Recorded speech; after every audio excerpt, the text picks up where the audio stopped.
Greetings, everyone. This is Dr. Brian Scott. We're coming to you with another podcast in our Insight to the End Times series. We began these podcasts in March of 2022, just as the pandemic was starting to get a little lighter and phased it out.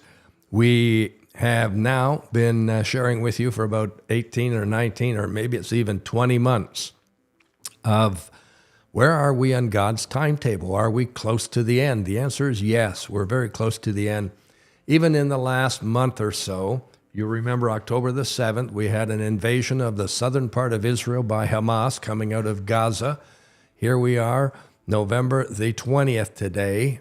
So that's about 6 weeks ago, maybe even a little more than that, and they are still fighting, and there's still noise all around the world about what's happening there. Jesus told us in Matthew 24, as the end approaches, we'll see wars and rumors of wars, and nations against nations, and kingdoms against kingdoms, and yes, we are seeing that in spades. Over the last 10 days or so, we have been studying globalism and one world government because the Antichrist wants to set up his rulership over the entire world in the tribulation period.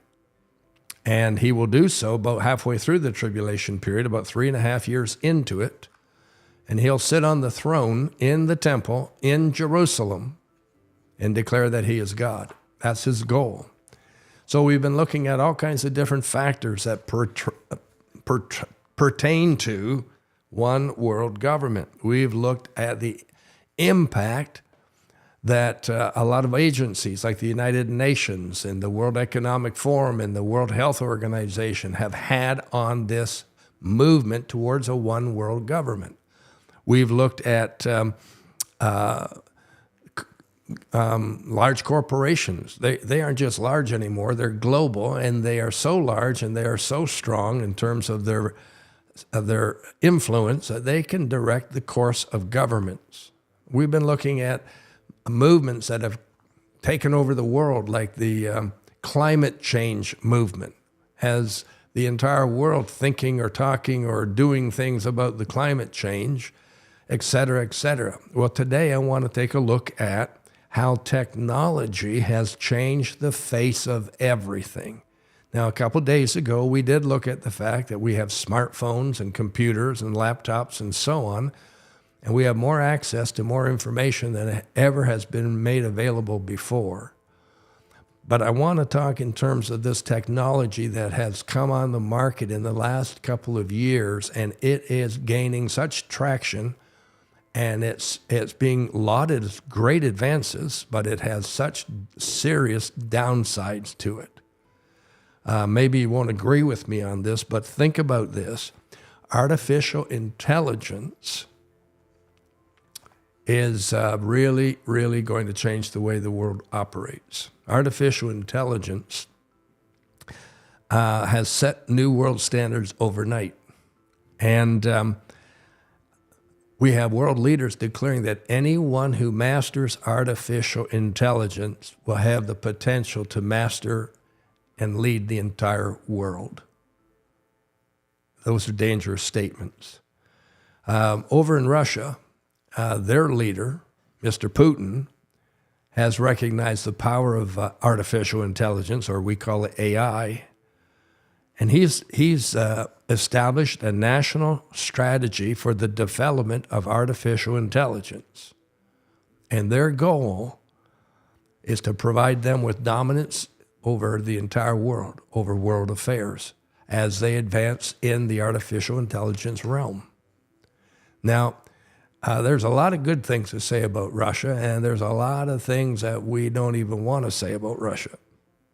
And you know as well as I do that they have invaded Ukraine, and that war has been ongoing for the better part of 1.5 years. And we don't know the statistics anymore, but thousands have died. Not quite sure what the objective is there, but don't put anything past what Russia wants to do. They're referred to in the scripture as Gog and Magog, Ezekiel 38. Here's another reference. China has initiated extremely strong controls, strict controls, over every method of communication that's occurring to ensure that it meets the standards set by their ruling party, the CCP. And not only do they want to control that, but you can just read between the lines. You can read between the lines. There's a nefarious reason for this. They want to control speech, communication, and lifestyles. And with this new artificial intelligence and so on, those types of things are quite possible. We have been dealing in Canada with the potential in past elections of foreign interference, which has had a profound impact, apparently, although we still haven't seen our government deal with this in a fashion where all the news will come forth and we'll know what the truth is.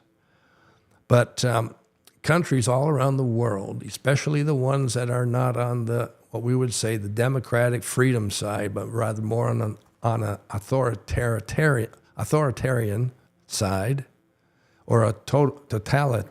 You know, the other day I could pronounce those words, and here today I'm tongue-tied. But the total control in these governments, it's scary.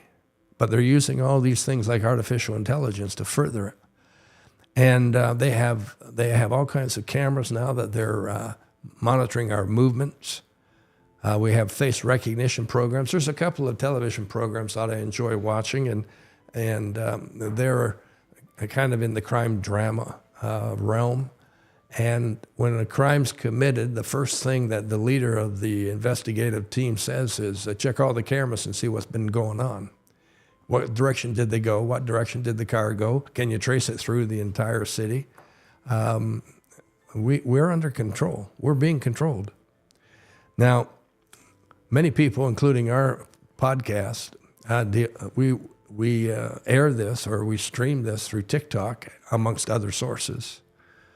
But maybe you don't realize that TikTok is really owned by a Chinese company, and they've just recently changed their privacy policies in their TikTok presentation, and the way it works and operates, and it's beyond my comprehension. So let's just talk about it in mountaintop terms for a minute. But they are collecting voice prints and face prints and so on from what airs on TikTok. But the thing about China is that they have a policy that everything that they gather, all the data they gather, all the information they gather belongs to the state. It belongs to the state. So all this information that people share on TikTok, including this podcast, as they gather the information, they claim it belongs to them. And what are they going to do with all that? Is there an element of control? I think you can bet your dollar on that. So the bottom line here is that advancing technology has changed our world, reshaped our world. It's made things so amazingly difficult, so amazingly powerful. My son has traveled to conventions over into Europe in the past, and he has security cameras at his home, and he has an app on his phone. And he was away in a winter month a couple years ago, and I remember his wife saying to me, Matthew texted me this morning and told me that it snowed overnight. There's quite a bit of snow in the car, so give myself an extra 10 minutes to clean the car off before I leave to take the kids to school. Imagine, he's halfway around the world. He's giving instructions in terms of the weather conditions back here at home. So these advancing technologies, and artificial intelligence is just one. There's many others that I won't even go into today.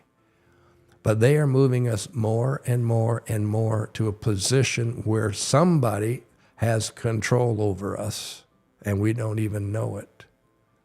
But that is the goal in the theme of the Antichrist. So it's in the spirit of the Antichrist that this is occurring.